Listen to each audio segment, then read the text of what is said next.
So there's no need to record. Please do not record this announcement that I'm going to give. Let's now give the privilege to Dr. Sherlyn Mariano to lead us in this particular learning about journalism, and she will be discussing with us about journalism, its history. So we'll give her the time tonight. Hello, good evening, classmates. Can you see my slide? Yes, ma'am, pero hindi pa Yes po. slideshow. Magandang slide ah. Hindi ko po i-slideshow, hindi ko po makikita yung body ko. Naghirapan po. Sa Biblical English, kaya kong walang body ko. Maliit po kasi yung pag hindi Hindi nakapag-point pa ka slides. Okay po. Slideshow. So, bahala na po.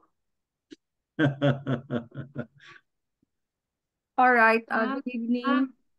May i-click ang presenter view para makita imong notes.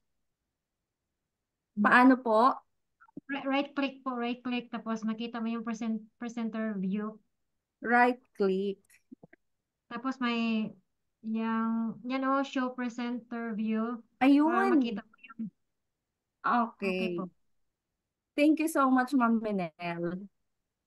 Alright, so Mas si Ma'am Manila. okay na po ba? Ikaw, ma'am, okay ka na? Hindi po. Hindi po ako okay. Alright. Matagal na kaming okay eh. Classmates, as you all know, tigigisa po tayo ng chapter, di ba? Pero ang ibinigay sa atin ay isang book. It's 485 pages. And the title is Introduction to Journalism. Introduction pa lang siya pero isa siyang book. And I started making my presentation the moment na binigay yun ni Doc. Pero sa introduction part pa lang po ako. Wala pa po ako sa chapter 1. So kung saan po abutin, pasensya na po kayo. So I will begin po with my presentation. So this is the beginning of the book. In the beginning. So here it is, the DCR News presenting to you. Doctor of Corporate Relations, major in journalism and communications. So this is the journalism history, the introduction of that particular book. So it says here that journalism entered the 21st century caught in a paradox of its own making. So another highlight is the birth of the free press in the 18th century. First thing, we have to define what is paradox, no? Kasi ang nakalagay dito, the paradox of power. So it says here, there's another headline, an attempt to explain this paradox and to explore the possible implications. Another headline, the first stage of the paradox, the ascent in journalism's influence is easily explained. So what is a paradox? It is a statement that is seemingly contradictory or opposed to common sense and yet is perhaps true. So, pag merong mga bagay na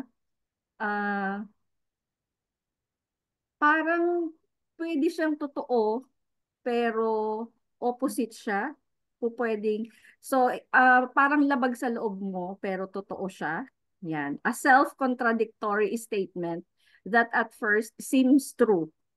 Minsan parang totoo, contradictory siya. So that is paradox po. So still the title is The Paradox of Power.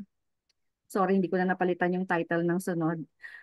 It says here that journalism, its underlying cause is the growth in the cultural, political, and economic value of information, facilitated by the emergence of new cheap electronic technologies to distribute and display news and the industry of commentary which today surrounds the news. It is now widely understood that without abundant and accessible information, we can have neither the democracy in which we believe nor the economic growth and consumer choice we desire.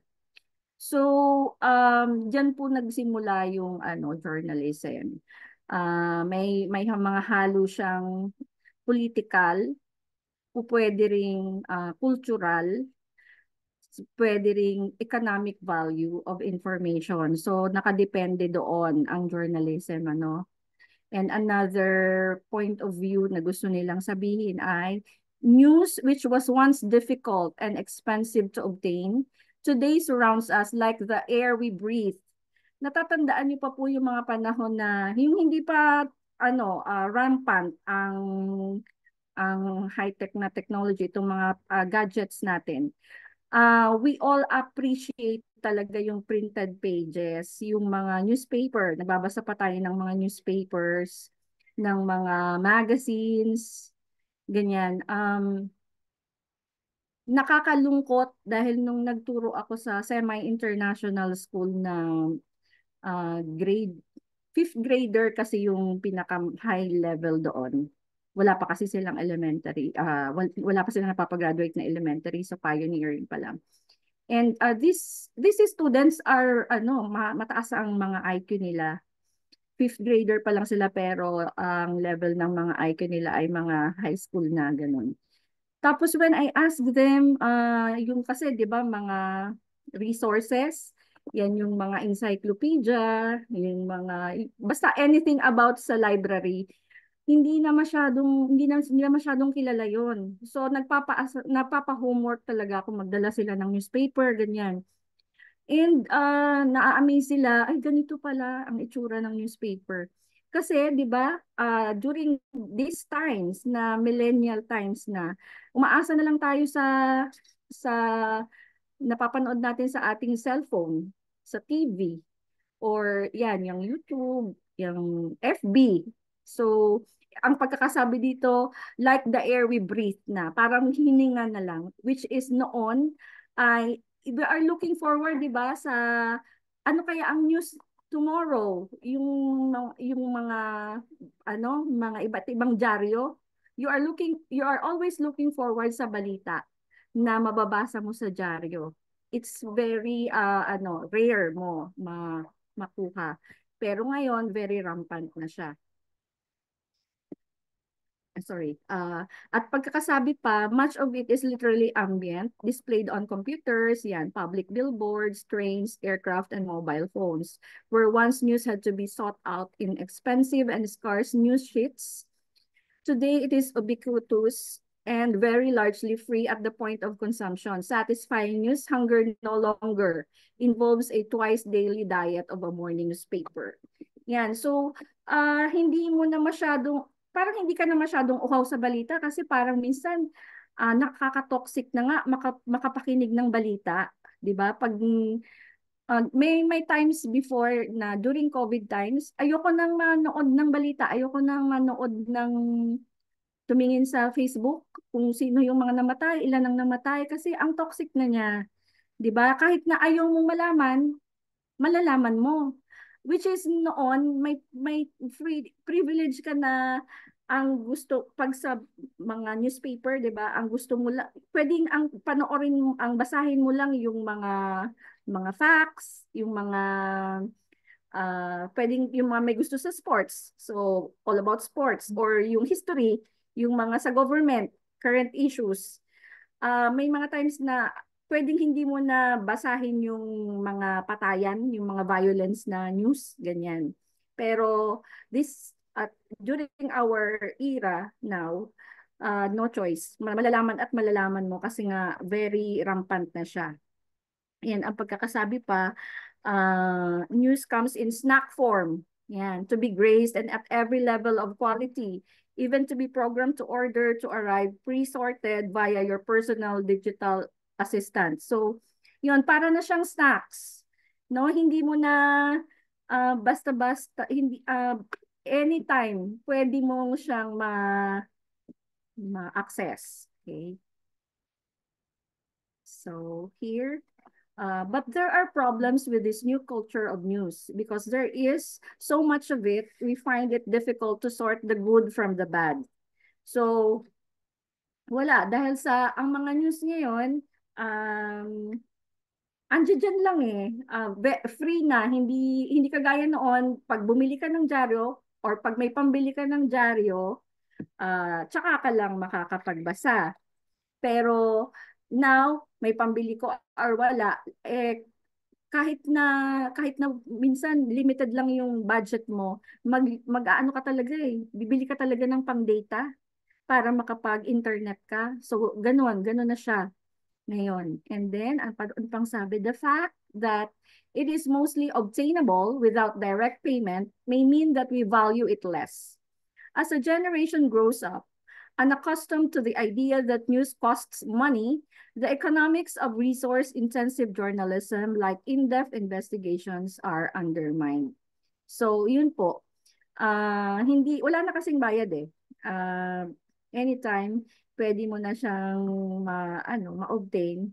Parang hindi na ganun ka tawagan, valuable ang balita. Now, the junk journalism. What are the contents of this? Modern news, the journalist's judgment, the crisis of trust. Yan. Pervasive journalism. Junk food may be convenient and taste okay at the first bite, but its popularity raises longer-term questions of public health. So too with junk journalism. Today's television journalists shoot pictures in desert war zones and beam them via satellite for transmission around the world. So napapansin niyo po, who loves to eat junk foods? Nung mga teens, mga bata pa tayo, masarap kainin yan eh. Kasi it suits to our taste. Pero pag yung nagkakaedad ka na, nagmamature ka na, more of health conscious na tayo kasi meron na tayong mga mararamdaman, we don't appreciate junk foods anymore. So it's same with junk journalism. No? Sabi, okay at the first bite. Kasi nga may mga MSG yun eh. So you will be looking for more. Diba? So that's it. Same with junk journalism. Sorry po. The future for the press in the new millennium looks bleak, says Dr. Carl Jensen, founder of Project Censored, which has been tracking press issues in the US for 25 years. So we are now talking about Dr. Carl Jensen. So meron siyang, may something significant itong si Carl Jensen sa journalism. Ang sabi dito, we know from opinion surveys that journalists are less trusted and less esteemed than used to be the case. In terms of trust, journalists rank alongside the politicians. They have helped drag down, but behind business executives and civil servants, and way behind the most respected professionals such as doctors, teachers, and scientists. At sabi nga ni Dr. Carl Jensen dito, the press has the power to stimulate people, to clean up the environment, prevent nuclear proliferation, force crooked politicians out of office, reduce poverty, provide quality health care for all people, and even to save the lives of millions of people as it did in the Ethiopia in 1984. But instead, we are using it to promote sex, violence, and sensationalism, and to line the pockets of already wealthy media moguls. So, yan po ay sabi ni Dr. Carl Jensen, yan yung kanyang point of view dito sa journalism na kanyang kinokomment during the first 25 years. Okay, next po. Meron tayong wow news dito. Sabi ni Jensen pa rin, Jensen's view was widely echoed in the United States during the scandal that engulfed President Bill Clinton over his sexual misbehavior with the White House intern Lewinsky. Yung mga medyo may edad na, I'm sure you know this, the scandal of Bill Clinton, President Bill Clinton, di ba? Talagang na-sensationalize nila masyado yung scandal ni President Bill Clinton with one of the staff din doon sa White House, si Monica Lewinsky. Although hindi naman siya, parang sa remember ko, hindi naman siya na-impeach. Pero nagkaroon talaga, na-tarnish ang pangalan niya. Although Bill Clinton is a good president, pero iba ang nagawa ng ng media, 'di ba? So, yan yung mga sinasabi ni Jensen.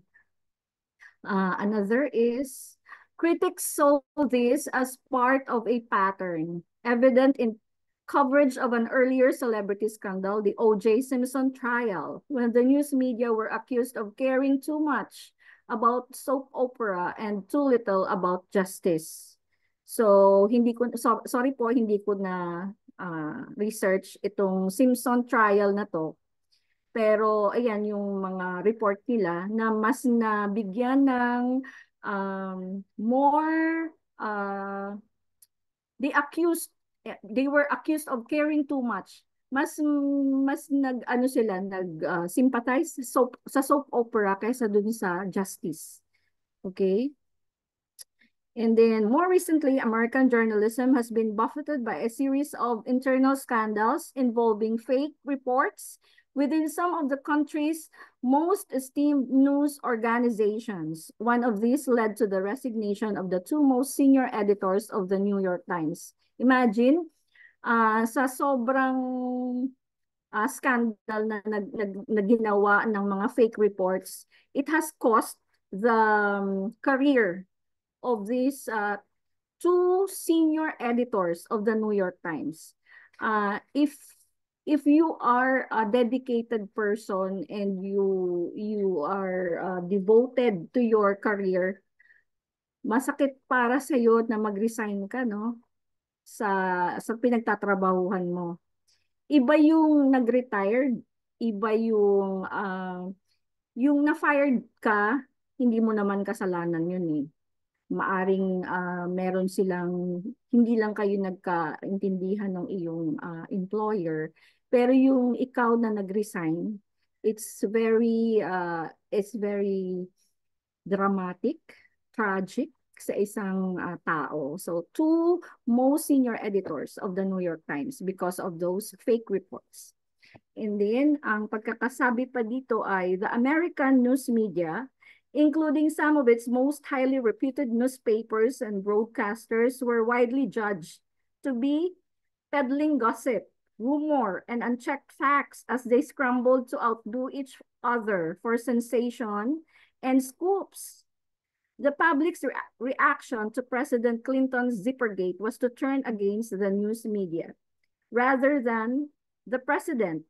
The very fact that journalists all over the world so casually add the suffix gate to any potential scandal, however trivial itself, indicates a certain loss of seriousness since the days of Watergate, which hangs as a long shadow over the endeavors of investigative journalists. So, pasensya na kayo, history kasi mahirap i-crop, I need to read talaga. So, yun lang po ay kailangan lang ma-emphasize kasi na yun na ang nagiging effect ng media, no? Ngayon parang na-amaze ako or na-shock kasi ganun pala. Hindi pala lahat ng nababasa ay totoo kasi yun nga merong mga sensationalized and may mga scoop at merong mga unchecked facts. No? Alright, next ay yan po, another wow news. 1999 na tayo. 1999 poll. 53% of Americans reared on a First Amendment to the Constitution that forbids any curtailment of the right to free expression of individuals or newspapers. It had reached the conclusion that the press has too much freedom. So by the time na 1999, ganyan pa rin po, no? Ang press pa rin sila yung nakaka-exercise ng much freedom, no? Kaya pala sila yung ngayon unti-unti kong na-realize na kaya pala sila yung gustong-gustong ipaglaban yung freedom, no? Sila kasi yung mas nakaka-enjoy nun. And then next is the First Amendment, that a free press is an independent institution, is threatened for the first time in our history without government meddling. In this world, the First Amendment becomes a property right establishing ground rules for free economic competition, not free speech. This is a fundamental and epic change with enormous implications for democratic society. So, yan ang unang amendment. Yung, if you can still recall na merong magazine yata yun, hindi ko na kasi inabot, na Free Press, no? Naririnig ko lang kasi my grandfather, talagang nagsusubscribe siya sa Free Press. Ilang ano yung bulto-bulto yung naipon nila na Free Press. Kaya updated ang aking lolo, yung father ni nanay. Yan. Marami siyang Free Press. So from the word itself, isipin mo na talagang malaya yon, malaya na nakakapag-express. So iisipin mo, it's the truth talaga yung mababasa mo. Pero now I realize na Bible lang talaga ang dapat paniwalaan. So the First Amendment, yan, it happened those time. And then it says here, at the same time, a movement of concerned journalists has emerged, advocating a return to basic professional standards of accurate and balanced reporting and campaigning against what it sees as an over-commercial news media. So take note po, over-commercial news media. The new media owners say the concerned journalists are deflecting journalism from its sacred mission to inform citizens without fear and favor, pandering instead to the appetites of shareholders for quarter-on-quarter profits growth. We are facing the possibility that independent news will be replaced by self-interested commercialism posing as news, say the authors of one of the movement's manifestos. So, the one who has the money talaga. Kaya, there's a saying that he who has the gold rules. So, it's also applicable pala dito sa the world of journalism. Okay, next po. In Britain, the agenda of concern focuses upon the powerful position of the Australian-American Rupert Murdoch, who controls over a third of the national newspaper market and owns the country's dominant paid television platform.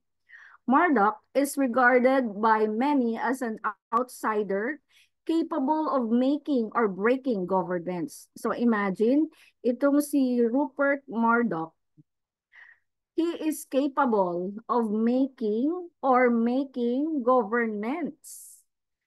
So money talks, no? A defining moment here was the violent death of Princess Diana in a Parisian subway in August 1997. Her car chased by freelance photographers employed by British and other newspaper photographers. So medyo alam ko na ito. Medyo aware na ako during Princess Diana's time na these media people are major factor, no, major contributor to her death. So bakit kaya, 'di ba? Siyempre it's money. Any kahit na anong position, kahit anong itsura ni Princess Diana, pag na-picturean nila yon at nailagay sa magazine, talagang very, very saleable. So, yun po. And meron pa ditong side comment, at the princess funeral, her brother accused publishers of having blood on their hands. So, yun talaga ang inaccuse ng kanyang brother. Masakit para sa kanila, no, na yung mga press, the media people, naging cause. Okay. Throughout the 1990s, the Press Complaints Commission, a self-regulatory body that oversees with debatable effectiveness an editor's code of ethics, struggled to update its rules to meet public and political pressure. The PCC's reputation was not helped when in 2002, its chairman, Lord Wakeham, a former minister in the government of Margaret Thatcher, turned out to be a director of Enron, the American energy company that cooked its books. So imagine, cooked its books. Niluto ang libro. So meaning, there's really something fishy. Kaya mahirap na pala talagang paniwalaan, ano? Wakeham was forced to step down from the PCC to be replaced by the retiring ambassador to Washington, Sir Christopher Mayer, another establishment figure charged with the task of burnishing the press trouble image. So another person that needs to step down dahil sa mga ganyang controversies. Okay? Yung mga sila Margaret Thatcher, elementary kasi, minimemorize di ba natin yung mga cabinet members, mga prime ministers. So medyo nare-recall ko pero hindi ko na alam yung particular na positions nila. Pero here in journalism pala, it's also part. They are also part of it. Another is, nandito na po tayo sa classic 18th century, doctrine of press freedom. Yan. Wakeham was forced to step down from the PCC to be replaced by the retiring ambassador to Washington, Sir Christopher Mayer, another establishment figure charged with the task of burnishing the press troubled image. It was in this atmosphere that the philosopher Dr. Honora O'Neill delivered the 2002 Wreath Lectures, a prestigious series named in honor of the first Director General of the BBC. So, alam niyo naman po yung yung aware naman tayo dun sa BBC, the Big Bold Channel. That is in UK, and ang counterpart niya sa US ay CNN, no? So, yan po yung mga controversies doon. Sabi dito, she argued that the classic 18th century doctrine of press freedom had outlived its usefulness, that it belonged to a more heroic time. In modern democracies, press freedom was being used as a cloak to shield media conglomerates, domination of public discussion in which misinformation may be peddled uncorrected and in which reputations may be selectively shredded or magnified. A free press is not an unconditional good. When the media misled, she added, the wells of public discourse and public life are poisoned. So, marami talagang flaws, no? Yun? Yung pagkakasabi dito, press freedom was being used as a cloak to shield media. Kaya sinasabi lang na press freedom, pero meron palang ikino-cover up. Okay? And then, so our headline now is Canadian, Britain, North America, and Israel. So nandito na tayo sa part na to. Conrad, ang highlight ay si Conrad Lord Black. Alan Clark, a colorful British Conservative member of Parliament, in an essay written just before his death, dismissed journalists as, ganito daw, kung paano na-dismiss ang mga journalists, fellows with in the main, squalid and unfulfilling private lives, insecure in their careers, and suffering a considerable degree of dependence on alcohol and narcotics. So, meron siyang essay bago siya namatay. Ito yung kanyang speech doon sa ginawa niyang essay na yon. Bakit kaya niya nasabi yun? No? Fellows, ibig sabihin mga kasamahan niya, no? In the main, squalid and unfulfilling private lives, insecure in their careers, and suffering a considerable degree of dependence on alcoholic and narcotics. So it's sad that journalism has this kind of period in the history. So next headline, Janet Malcolm, in her study of a dispute between a convicted murderer and a journalist who wrote an account of the criminal's life. So isang kilala na naman na journalist ay kailangan niyang i-dispute yung ganito, itong issue na to, murderer, no? Convicted murderer and a journalist. Okay. Hindi ako masyadong makarelate kasi hindi naman to ating history or hindi naman natin kababayan.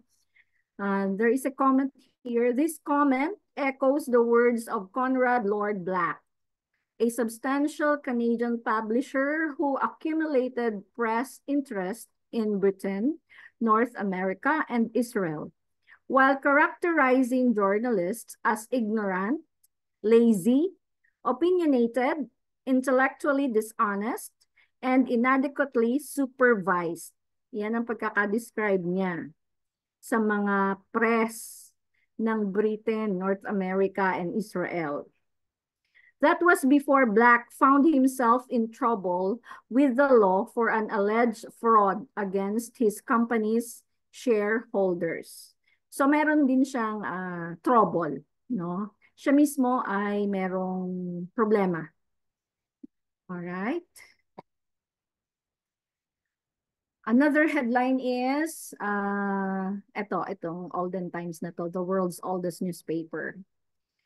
Another headline, the end of journalism, matatapos na kaya? Parang kumbaga, tapos na ang mundo ng journalism. So ang sabi, journalism stands accused of being not so much a public service as a public health hazard. Okay. So hindi siya more of public service. Yan ang accusation ng mga tao. Greater concentration of corporate ownership of the news media is cutting newsroom budgets and undermining journalistic integrity, giving advertisers and sponsors unwarranted influence over news agendas. So, merong ganun pala talaga. Pag powerful ka, pwede mong bayaran yung mga news anchors, or pwede mo ring i-cut ang budget nila kung ayaw mong i-support yung pinaglalaban nitong nitong mga publishers na to, itong mga broadcasters na to. And then another topic is, too many once distinguished news organizations have lost their luster. Too few new ones have materialized, say two senior editors from the Washington Post. So, ayan po, ang mga senior editors ang nagsasabi na nawala na yung luster ng news, no? And too few ang nag-materialize, ang nangyari, ang nagkatotoo. And another points that they want to say here is, journalists also worry about the risks that new media technologies are turning them into robo-hacks, prefiguring, according to one commentator, the end of journalism. So nung nagkaroon na ng mga new media technologies, naisip nila na it's the end. It's the end of their career. No, it's the end of the journalism era. Kumbaga, tapos na ang kanilang maliligayang araw. There is concern about the polarization of the news media with, at one end, badly paid and sometimes inadequately trained young people in smaller newspapers, radio stations, magazines, and online news services, and at the other, a handful of celebrity journalists who present television shows or write famous newspaper columns and earn show business salaries. So, it depends upon the pay talaga, no? So, dun po, naaapektuhan talaga ang news ng the pay itself. Another is hyperjournalism. So what is hyperjournalism? Newspapers have their roots in commercial markets and a period when citizens were struggling via their newspapers for democratic rights. So nag-ugat yan. Nag-ugat ang newspaper sa mga commercial markets na ang mga citizens ay nag-struggle sa kanilang mga democratic rights. You know? And then another item is television, which came to maturity in the second half of the 20th century, also involved very strong state influence, either through licensing in democracies or direct control in more authoritarian settings.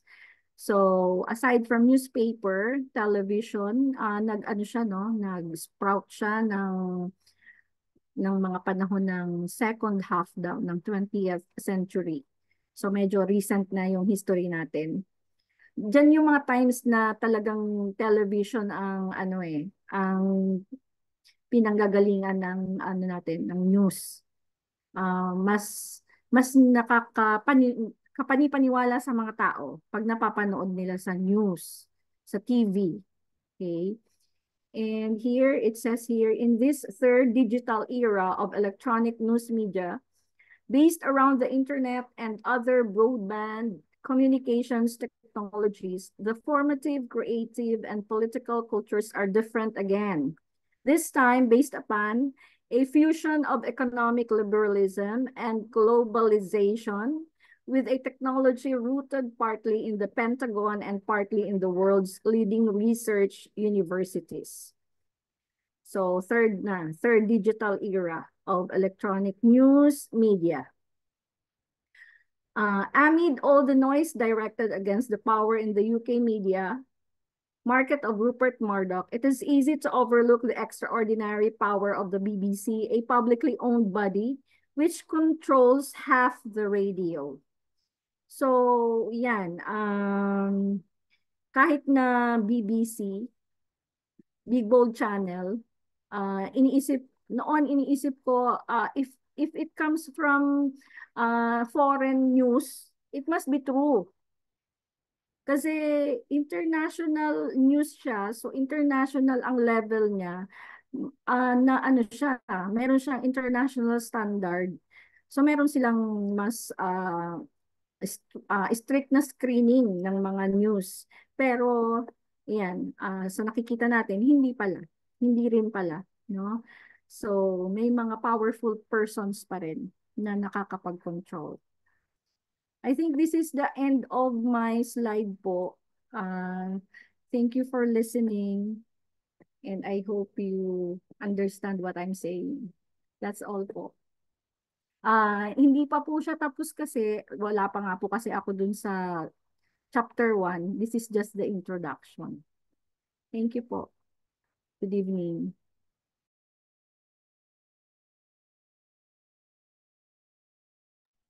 Thank you, ma'am. Thank you, ma'am.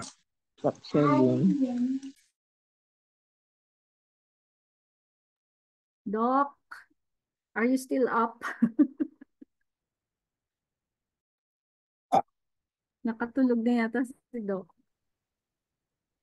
Okay, so napakaganda po, na-enjoy po ako mga kapatid sa pakikinig.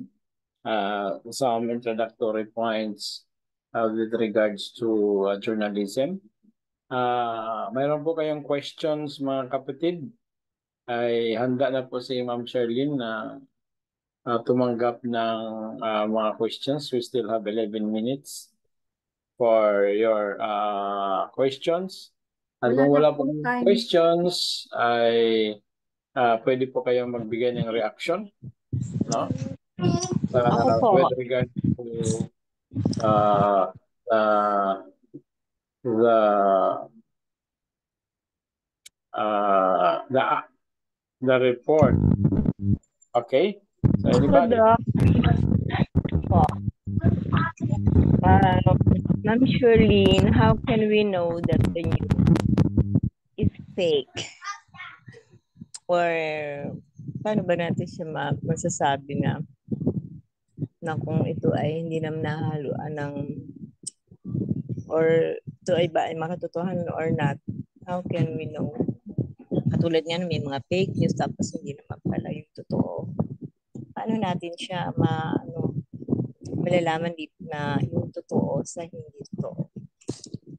Okay, thank you so much for that question. Hindi ko rin po alam ang sagot. Ngayon ko lang, na-shock nga ako sa mga nalaman ko. Pero the way I weigh things out pag nakakakita ako or nakakarinig ng news, I try to look at all the sides. For example, itong person na to ay inaccused ng ganito. Ang naririnig mo pa lang yung accuser. So kailangan malaman mo rin yung side nung ina-accuse, nung victim, no? Or yun nga, yung iniisip nila na siya yung guilty. Kailangan mo matingnan yung both sides, and then hindi lang sa isang dahil ito ay about newspaper, no, sa journalism. Huwag lang dun sa isang brand ng newspaper ka tumingin. Basahin mo rin yung iba. And kung sa TV station naman, makinig ka rin sa iba-ibang station. So you can balance things out. Yun lang po. For me, I don't know with the others, how they discern fact from fake. Is there any newspaper na talagang malalaman natin na siya ay legit, na hindi siya magsasabi man ng hindi katotohanan, kundi pawang katotohanan lamang, katulad na sinasabi ni ba yung meron tatak na ganon? Yung Mike Enriquez na pawang katotohanan lamang at parang serbisyo lamang ganon. Paano man siya? Meron ba tayong malalaman like Manila Bulletin, yung ba talaga ay or Philippine Star, ganyan, yung ba sila ba ay talagang mga newspaper na talagang maasahan natin na pawang katotohanan lang nandoon, at yung mga tabloid na like ibang mga Pinoy na hindi masyadong maano yung kalidad niya, yun po ba ay yun ba ay masasabi natin hindi siya mas kapanipaniwala lahat ng nandoon, sabi po natin. Pero mabilis siya kasi minsan kinakagat ng masa. Ano po ba? Which is bits na ano ba talaga ang kailangan natin bilhin na talaga yung medyo mahal nga siya, ganun. Para rin yung quality niya. Mas mahal, mas nandun yung makatotohanan. Ano po ba masasabi niyo doon? Parang yung tanong niyo po, may sagot niyo na rin eh. So, I think you don't need an answer. Just like what you said, pag mas mahal, mas makatotohanan. At depende po kasi sa tao yun eh. And depende rin kung ang gusto nating malaman yung truth, depende po kasi sa truth. Depende rin po sa truth ng tao. Pero tayo as Adventist, alam natin kung ano yung truth, 'di ba? So, I think it's wisdom from above na binigay sa atin yung ganong discernment. Po minsan sinasabi ma'am na huwag na tayong manood ng mga television or what, or mga magbabasa kasi pawang makaka-distract lang sa ating isipan, only Bible na lang. Pero minsan, sasabi nga ng kapatid, ate, makikinig ka naman minsan, parang nagiging tanga ka na. Kasi para hindi ka naman one-sided ka na, nandiyon ka na lang sa palaging sa about religion or what. Sa mga about sa may economics, politics, mga ganun, parang hindi na ako naging interesado. Kaya when we talk about that, ganyan, hindi na, parang wala na ako nalalaman. Kaya parang one-sided na ako ganun. Pero kailangan din pala, may malaman tayo para hindi ka na lang one-sided para alam mo lahat din. Meron ka ring may contribute sa bawat mga ano natin ngayon kasi iba na po ngayon na kailangan reachable ka na sa lahat ng mga bagay kasi mahuhuli ka. Yun nga. Kailangan din Okay nating po, makarinig. we must know the credibility of the newscaster, yung journalist. May mga journalist kasi na for chika lang, ganun. Pero merong mga legit talaga yung makikita natin yung mga award winning na ano talaga sila, what they write ay mga legit and mga something na credible. Credible ang kanilang mga sinusulat. So we have to look at the people or the person behind ng mga sumulat po. Yun po. Kasi parang anybody can write. Lalo na ngayon, kahit sino pwede nang magbalita sa sa mga YouTube, 'di ba, mga vlogger. Yes, Pero ma'am. kailangan titingnan mo rin yung background ng tao. For example, yung tao na yun ay mekaniko. Tapos ang mga sinasabi niya ay mga tungkol sa pagkakarpintero. Would you believe that person? Yung ganun po. Check natin yung background ng tao. So ngayon, ma'am, parang lahat kinakagat eh. Parang kahit magpatawa lang, kahit kung ano-ano mga kalukuhan na minsan ng mga, parang kinakagat pa rin ng masa, ma'am. Hindi mo na alam, di ba, ma'am? Kung ano nung which is which na, parang lahat minsan ina-absorb eh. Parang matuwa lang sila, sumaya lang sila. Basta may mapaglibangan lang, 5 point, ganyan na million na yung views, di ba, ma'am? Mag-vlog ka lang ng mga, minsan nga, ang mas, yung mga about sa health yun. And then yung mga about sa mga pagluluto, di ba ma'am? Yun ang parang ngayon, mas kinakagat ng masa din talaga. Okay po. Ma'am muna. I think Doc Ray has a better answer. Ma'am, nandyan ba ako? Yes, ma'am. Yes, Doc. Gusto rin ako magtanong related doon eh. No? Sa tinatanong ni Sir Dory, Ma'am Dory. No? Kung ano bang gagawin ng mga journalists, no? Saka yung mga news organizations para ma-ensure na they really prioritize truth and verification without sabihin hindi sila hindi sila madidihado, no? Okay. Yung po ang Ang gusto kong tanong niyo po ay yung sa mga journalist po. Pakiulit opo. mo nga po. Di Ang po ba tanong. yung yung ang yung report kasi it talks about journalists.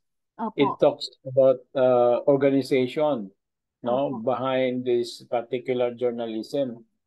Okay, so my question is, how can journalists and news organizations ensure that they really prioritize truth and verification na hindi sila naman masyadong madidihado yung that their career or organization will not let's say fall behind. Okay. Ang first thing first siguro po, for example, ako meron akong Kasi ma'am, company. issue kasi po yan eh. Kasi sabi ng kaibigan kong journalist, yung mga inire-report nila sa sa news department, pinapalitan eh. No? Say for example, may balita sila tungkol po kay President Marcos. No? Hmm. Pag ang pag pag ang balita nila ay positive, papalitan ng editor na para magmukhang negative. Kasi anti-Marcos nga, no? Kaya doon sa sinasabing walang kinikilingan, walang sinusuportahan, serbisyong totoo lamang, ay they reflect nung mga in-report mo dito, yung paradox of journalism. No? Hindi po totoo na wala silang kinikilingan, walang sinusuportahan at serbisyong totoo lamang. Kasi po, malinaw po na meron silang kinikilingan eh. Meron silang sinusuportahan at walang hindi totoo po yung serbisyo, sa serbisyong totoo lamang. No? Yun po yung malinaw din sa mga examples na sinite mo sa yung report. Kaya kung ako ay may-ari ng newspaper or ako ang yung journalist, anong gagawin? No? Para na lumabas yung katotohanan talaga, a verified truth na hindi naman yung tawag sa Bisaya, maiwit ba? No? Ano ba ito sa Tagalog dito? Hindi maging endanger yung Parang hindi maiiwan yung Mahuli daw. hindi mahuli yung aking siyempre newspaper business is importante din. Para po paggawan yung Tingnan newspaper niyo na tingnan niyo yung newspapers. Kung ano yung headline ng kabila, pag tingin mo doon sa kabila, halos pare-parehas lang sila ng headline. Yes po. O, hindi po siya ng ibang headline. Kasi ayaw nilang maiwanan sila, no? Pag it's about survey, halos lahat ng newspaper, yung result talaga ng survey. Parang, pag bumili ka ng isang newspaper, parang hindi ka na bibili sa ibang newspaper. Pare-pareho lang yung sinasabi eh. Kasi kung minsan, meron silang bintahan ng informasyon. No? Yung isang information, kung sino yung nauna, di ba, kung minsan, exclusive. Exclusive. Di ba? Exclusive. Hindi na exclusive. Kasi binibili naman ng kabila din. Yung kanilang report eh. Kung anong sensational at that time. Di ba? No? Pero para sa pwede bang mangyari na mag-stick ka sa katotohanan sa tinatawag na verified truth? Yes Okay. po. Pwede po. Just like tayo po ng mga Adventist, 'di ba? Pag nagsasalita tayo, yung interfaith ganyan, 'di ba? Hindi naman natin sinasabi ka agad na tayo Sabadista kami, ganito yung truth, ganito, 'di ba po? So siguro sa isang kung journalist ka, try to be neutral first. At wag mong ipahalata yung yung bias mo. Yung kung saan ka nakakiling talaga. So dapat wala ka talagang ikaw mismo wala kang kinikilingan. Para parehas mong kakampi yung kumbaga meron kang political kumbaga ang sinasabi mo ay political news or ang sinusulat mo ay about political news, hindi mahahalata ng mga dilawan or ng mga pinklawan o mga kabilang partido na doon ka nakaanib sa kabila. Try to be neutral para both of them ay accepted kanila. Yun lang po yung Totoo, ma'am, kasi marami ding mga newscasters or mga commentator na iba na namamatay. Kasi nga po, dahil sa naging sila, kumbaga naging one side or may nag-comment sila ng hindi po parang may napatamaan sila ganun. And then, yun nga, naging bunga ng kamatayan nila ganun. Kaya, yung iba po, alias, diba? Para ma-protect sila. Na magkaroon sila ng free expression na masabi din nila yung katotohanan. Okay po. Si Ma'am Menel po, meron. Tama yung sabi ni Ma'am Charlotte. dapat neutral at totoo, dapat ibalita para maganda. Kasi pagka tayo na nakikinig at nagbabasa ng diaryo at hindi naman siya totoo, nawawalan tayo ng gana. Yung sa TV, kung hindi siya neutral, bias siya, nawawalan tayo ng gana manood. Kaya dapat ang mga journalist, Gusto niyo, hindi siya tanong neutral ko, siya at balita. additional question. Yun ang pinakamaganda sa akin. Additional question. Wala na, No? dagdagan ng question. Pagkatapos ng subject na Good ito, evening. no? Is there a possibility na mag-publish tayo ng sarili nating newspaper Yes, na Doc. pawang katotohanan at katotohanan lamang?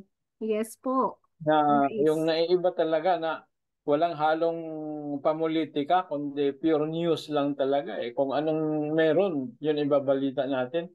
Yes po. Can we Pang agriculture, pang health, hindi po ba? that particular particular project? Yes po. Ang problema, siyempre, pupunta din tayo. For example, may issue ngayon ng corruption sa agriculture. Eh, siyempre, pupunta tayo dun, magagather ng fact. Ano kayang facts ang pwede nating maisulat? Samantalang, issue ngayon ay si so and so, say for example, ganito yung corruption. Paano natin isusulat yung balita na fair at truth lang po? Sabi pa ng aking mga kasama, truth and nothing but the truth. Siguro po, Doc. Ano yung truth? Joke kasi yan sa waray eh. Ano yung truth? Yung sa liig, truth. Pero may term pa talaga yan sa amin kasi butol eh. Yung Adam's apple, banda na truth. Basta truth. What is that in Tagalog? Truth. Lamunan po. Lamunan, no? Lalamunan. Kaya nating magsulat ng balita na lalamunan at lalamunan lang. Siguro po, we should verify talaga ang facts. And pag yung mga confidential na news na, hindi, may sinasabi sila na hindi lahat ng tama, hindi lahat ng totoo sinasabi. So, kung hindi naman fatal, siguro hindi na natin dapat sabihin. Kaya dito mga kapatid, sa subject natin ng news reporting and news writing, ituturo natin kung paano sumulat ng pure news, no? Hindi editorialized. So, you will come to that mga terms like editorialized.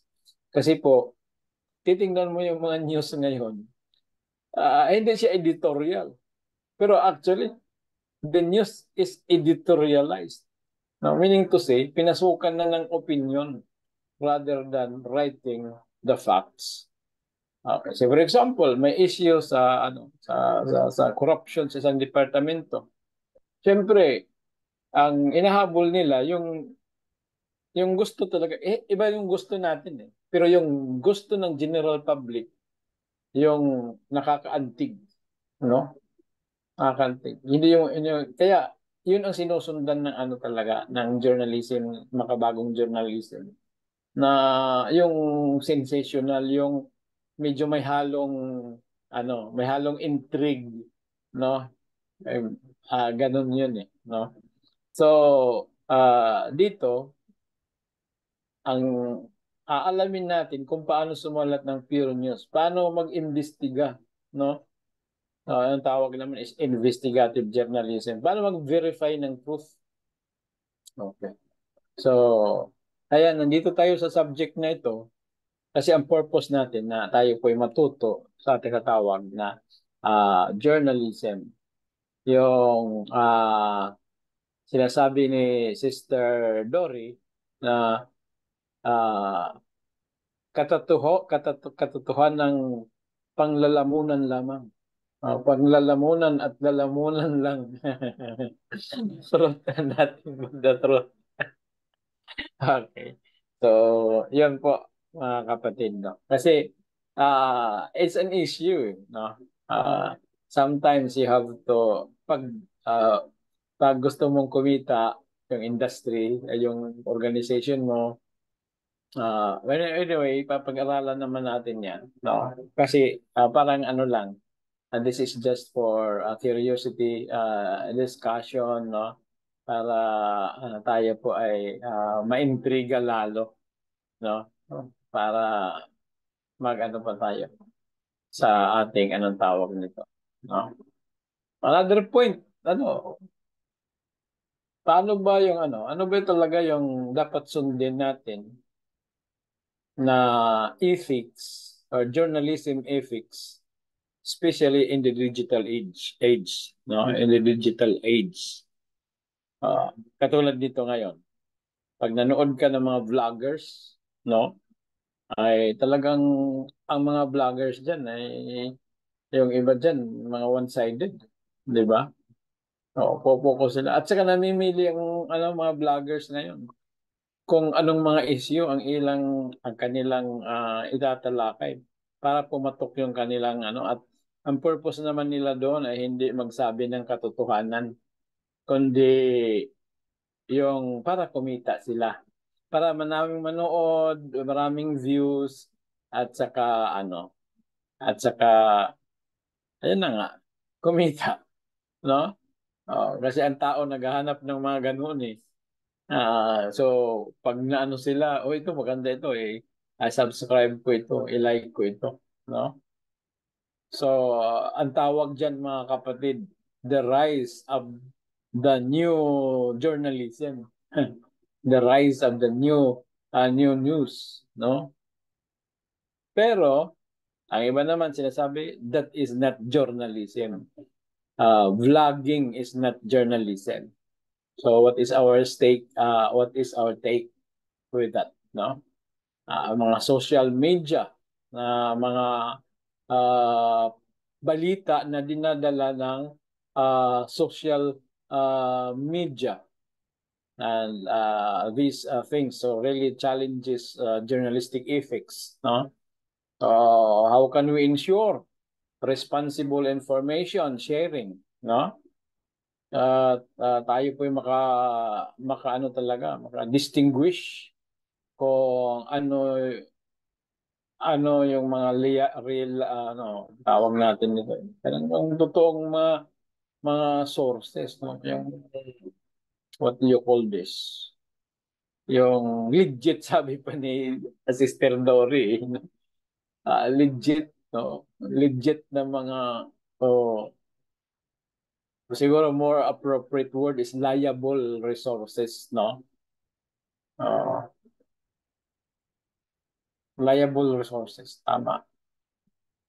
No, hindi. Reliable resources pala.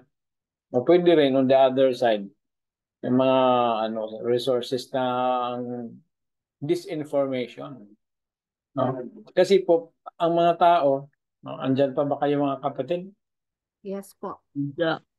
Ang mga tao, iba na nga yun eh. Pag hindi pabor sa kanila, misinformation. Di ba? Hindi pabor sa kanila eh, no? Lalo na pag it's about political news, no? Political issues. Pag hindi pabor sa kanila, sabihin nila misinformation. Sa kabila naman, sabi nila ito yung totoo, no? Lahat ng panig puro may totoo. Kaya ang tanong, ano ba talaga ang totoo? Okay? Kasi sa kabila, sasabihin nila that's misinformation.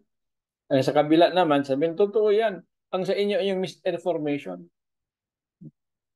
I hope na ma-recover ko pa yung aking artwork doon, no? I actually created artwork about media issues last 2022. I think 2022 or 2021 pa yun, no? Titingnan ko, I will try to find the file kung sana hindi na isama doon sa laptop na itinakbo ng tuktok. So, yun po ang mga ano, mga issues with regards sa At saka, mayroon ding naniniwala ba kayo mga kapatid na pwedeng bumili ng news?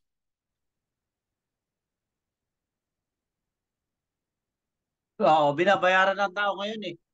Oo. Ikaw, journalist. O ito, 20 mil.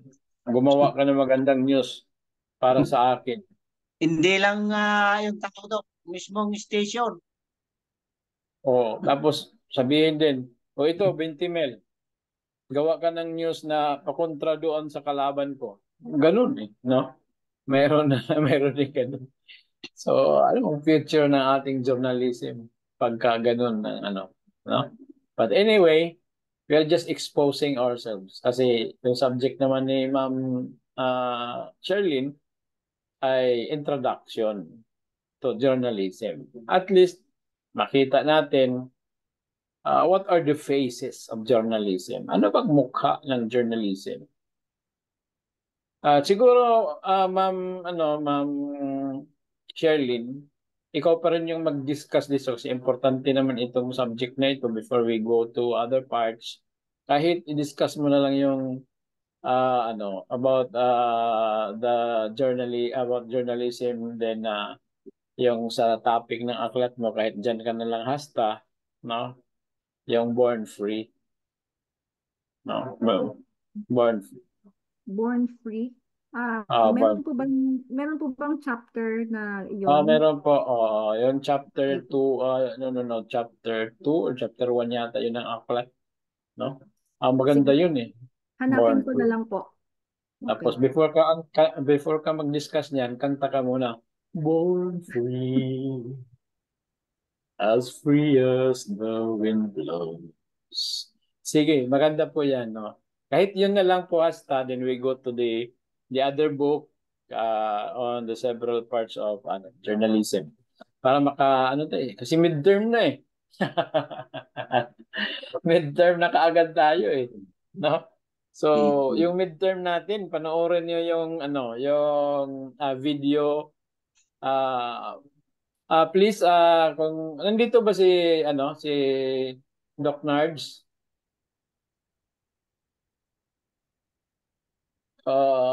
Okay.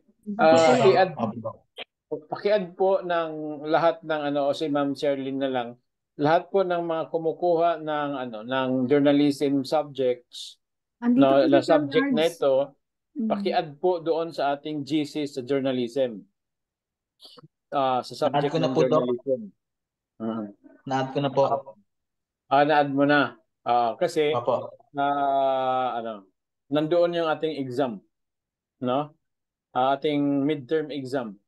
Panoorin niyo yung movie na The Body, no? The Body. It is starred by Antonio Banderas, no? Panoorin niyo. It is because it is about journalism, no? But of course, the story is fiction. Maganda rin, no? Pero tumatakbo doon ang tinatawag mga features, no, of journalism. So I think I have 3 questions na itinanong doon sa ating midterm. So you work on that. Ang deadline po niyan is March 24. Kailan ba yung March 24? Next Sunday na po, no? Doc, may nagpass na po ng exam. Meron na. Okay. So, March 24 po ang ating deadline. Okay. Yung mga sit-ins, okay lang kahit hindi po kayo mag-exam doon. No? Welcome po kayo sa pakikinig dito. Doc, Then, kailan ko po i-report yung born free? Next next po? Sunday. Tapos next Sunday na rin yung deadline ng exam po? Oo, next Sunday. Gusto mo exempted ka na lang eh. Pero huwag ka nang magpa-exempted. No? Madali lang naman yung exam. Siguro yung ma'am, kasi magre-report, magagawa ka lang report mo ngayon. Siguro yung exam mo, ang deadline ng exam mo ay the following Sunday na lang. Yung iba lang na hindi reporter ang may deadline na Sunday. Okay, Oh. thank you po. Parang merong Halos nagre-resend po. Nagre-resend po halo- si Maminel. Parang yung merong gustong yung sabihin. yung question doon sa sa midterm exam, halos pares lang naman yung issues talaga dito din sa report mo eh. Yung mga itinanong ko, it's more about verification, ethics, basta madali lang yun. Basta panoorin nyo lang yung movie na The Body. Okay po. Okay. Si So, it's Maminel about po, nagre-raise hand po. sino po? Si Maminel. Si Ma'am Minel. Ma'am Minel, kamusta po? Happy birthday. Magandang gabi po sa lahat. Ah, hindi naman po ako magtatanong, ma'am, kaya naano ako ba nga bakit matagal akong tinawag, baka natakot magtanong. Hindi naman po. Habang pinakinggan ko po yung report mo, and then there were questions after sa your report, I was thinking of yung report mo kasi is just an introduction. So, marami pa pong malalim na pag-aaralan na masagot, I think, yung mga questions kanina. Yes, And okay. yeah, Tama and po. Ma'am Sherlyn handled it very well, the answers. But I Wow, believe there's thank you. more.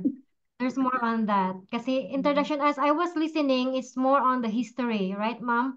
Oo. And yeah, what I picked up there was hindi pala madaling maging journalism like literal. Because you have to be careful of what you are going to publish. Kasi kahit totoo man yan o hindi totoo, there's always an opposition of what you are writing, of what you are publishing into. So, yun yung sa mga history mo nga kanina, may mga ah, na fired out or nag-resign ba dahil sa mga nire-report nila, it's either truth or not truth. Yeah, but it's just an history, and I've learned from that report.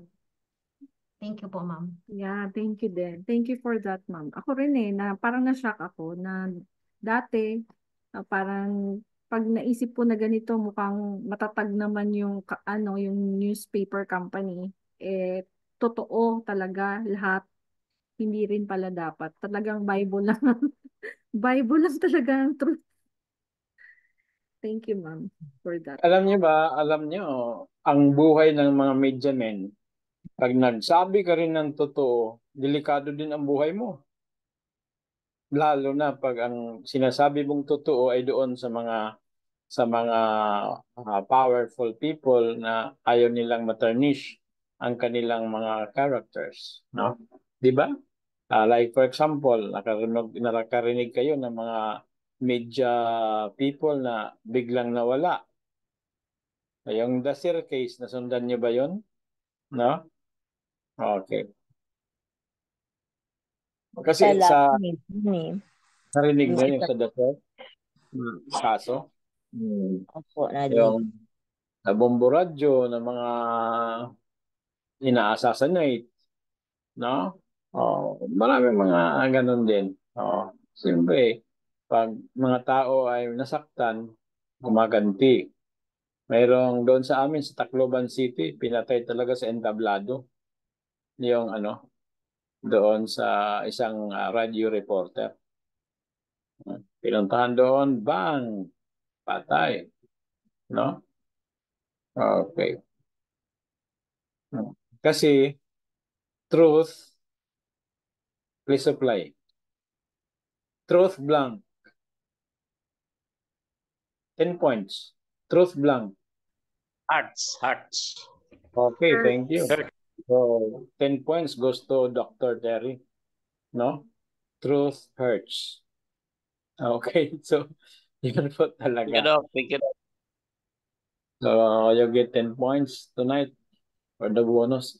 Pero pag walang points, parang ayaw mag-reply ka agad, no? Pero pag may points, bilis eh. Ang bilis sumagot eh.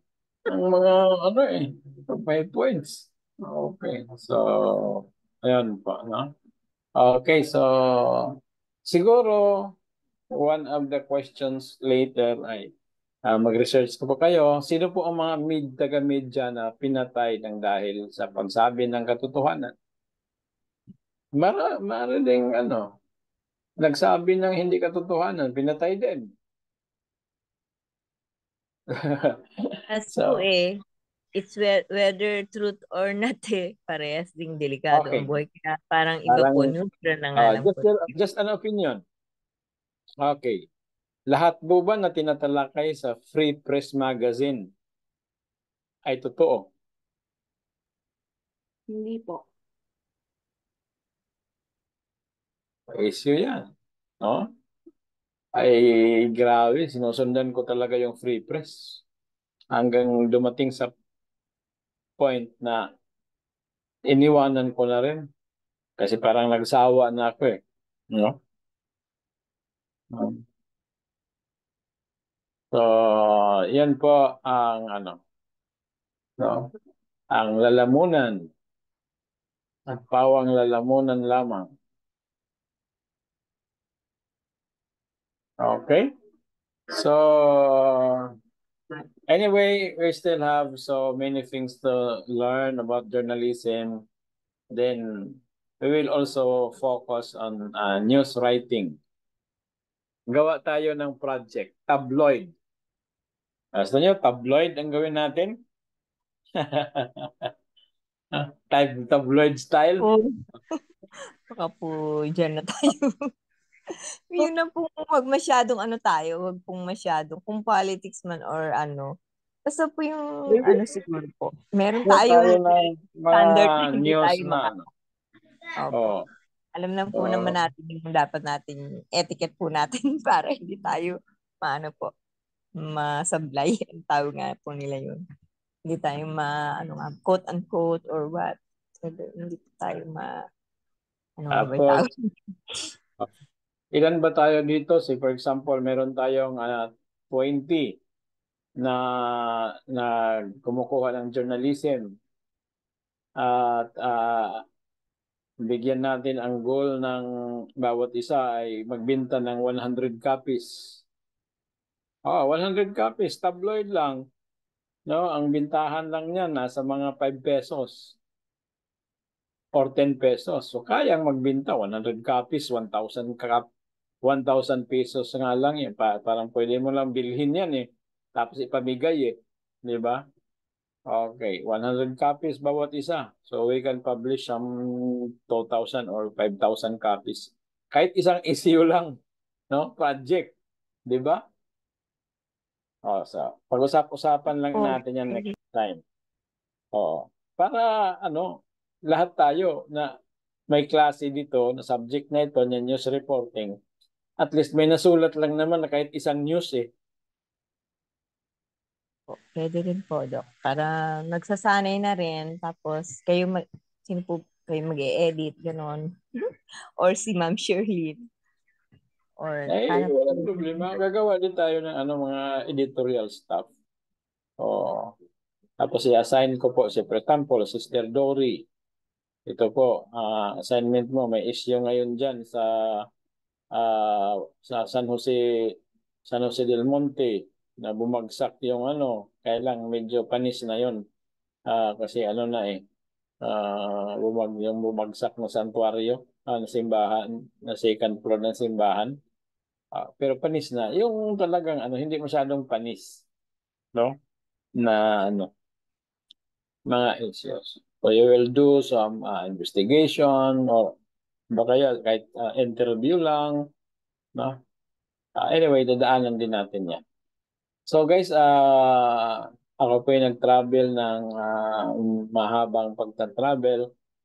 Medyo pagod ng konti. Aga-agahan natin ang ating tulog ngayon araw na gabi na ito. Okay, so we'll dismiss early. It's 9:30. Okay, shall we request Sir Jerry Faustino? Are you still awake? Yes, Doc. I am listening. Alive Alive and kicking. and kicking? Okay, congratulations, no? Sa atin palang mga kapatid, sa ating certification training, si Sir Jerry lang ang pumasa. Hindi pa pala kami Yung iba, wala eh. Sit-in lang eh. No? So, yung sit-in, hindi naman naka-perfect attendance din. So, hindi rin natin mabibigyan ng certificate eh. No? Pero, pag nakasubmit kayo ng program design, no? Or training design, we will certify you. We will certify you. Yung mga speaker, they cannot be certified also. Kasi hindi porket speaker tayo sa seminar ng isang beses na masicertified na tayo. We had to make dapat makaproduce tayo ng training design. No? Kasi ang ating training naman ay training trainers to train. Hindi naman training trainers to speak. Okay, kung training trainers to speak, to talk, ay pwede na. Oo. Pero ay hindi naman yun ang training natin. Ating training trainers to train.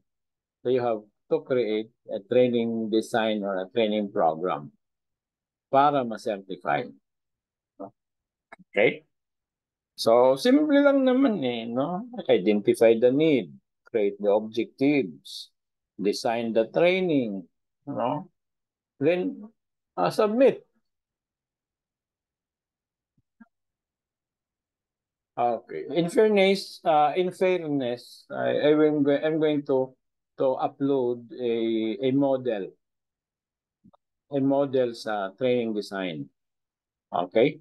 Para sundan nyo na lang yung format at ayun na po ay madali lang, no? Yung kay Sir Faustino ay napaka-advanced ng kanyang training design, no? Baka mahirapan yung iba pag iyon ang ipadala ko sa inyo. So I will send you a simplified one, no? Hindi masyadong advanced at hindi rin behind, no? Para madali lang natin na sundan. Kasi siguro ang iba nag-alanganin, ano bang aking template? Kasi mahilig na tayo sa template ngayon eh, no? What is the template? So I will upload a template. Ang template ay yung actual talaga na training design. So papalitan nyo na lang yung content.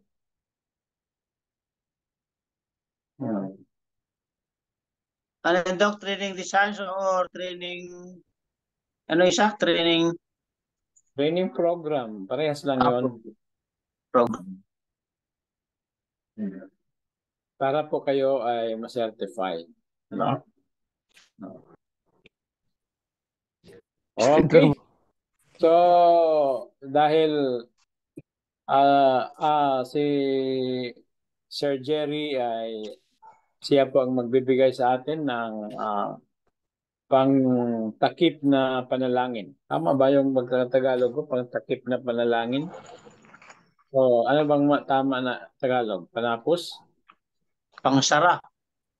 Pangsara na panalangin. No? Closing prayer. English na lang. No? Closing prayer. Sir Jerry. Okay, let us pray. Great God, loving Father in heaven, praise be your name. What a wonderful day that we have experienced until this moment.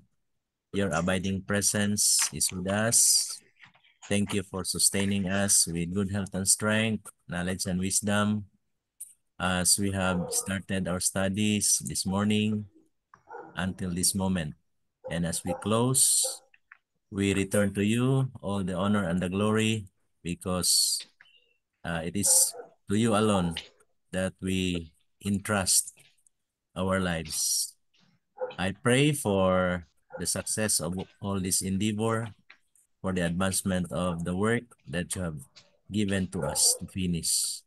Lord, we pray for the school headed by our president, Dr. Raja, that all of our students, our professors, find place in your eyes, that you will equip us with knowledge and wisdom so that we may also be prepared to defend the truth, answer all questions that people may ask from each one of us. Tonight, we will close our studies and dismiss us, Lord, with your blessing of protection, and we will be able to sleep. Pray for your guardian angel to watch over us in each of our respective places. Thank you for hearing and granting our prayers and our requests. Forgive us, Lord, of the many sins that we have done against you. These things we ask in the loving name of Jesus, our Lord and Savior. Amen. Amen. Thank you po. Amen. Amen po.